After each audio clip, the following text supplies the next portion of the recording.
আসসালামু আলাইকুম রহমতুল্লাহি ওবারাকাতু। কাছে দূরে যেখানেই বসে আমার এই ভিডিওটি দেখতেছেন সবাইকে জানাচ্ছি আন্তরিক শুভেচ্ছা ও অভিনন্দন। প্রিয় যুবক ভাইরা, আমি একজন যৌন চিকিৎসক এবং কবিরাজও। তো আমার এই চ্যানেলে যৌন সমস্যা নিয়ে অনেক ভিডিও তৈরি করা আছে। আপনি সেই ভিডিওগুলো দেখেন, তো আপনার যে সমস্যা আছে সেই সমস্যার সমাধান অবশ্যই আমার এই চ্যানেলেই পাবেন। তো আজকের আমার আলোচনা বিষয় হচ্ছে গিয়ে মিলনের সময় কেন আপনার স্ত্রী জ্বালাপোড়া করে, এই বিষয়টা নিয়ে পুরো ভিডিওটি জুড়ে আলোচনা করব। তো ধৈর্য ধরে ভিডিওটি দেখুন। আর একটি ভিডিও তৈরি করতে অনেকখানি পরিশ্রম হয়, তো চ্যানেলটিকে সাবস্ক্রাইব করে ভিডিওটি লাইক করে দিবেন। তাহলে দেরি না করে শুরু করি।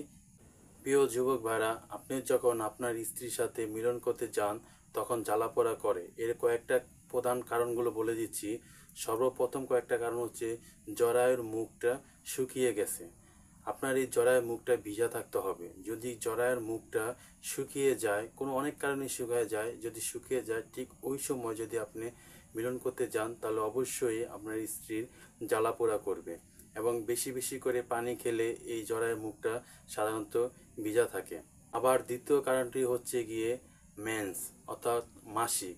যদি আপনার স্ত্রীর অনিয়মিতভাবে মাসিক যদি হয়, অর্থাৎ 1.5 মাস 2 মাস পার হয়ে গেছে কিন্তু এখনও মাসিকের কোনো খবর নেই, ঠিক এই সময় যদি আপনি সহবাস করতে যান তাহলেও আপনার স্ত্রীর তো এই জ্বালাপোড়া করবে। কারণ শুকনা থাকলে জরায়ুর মুখ যত শুকনা থাকবে তাহলে এই কারণেই কিন্তু আপনার জ্বালাপোড়াটা বেশি হয়।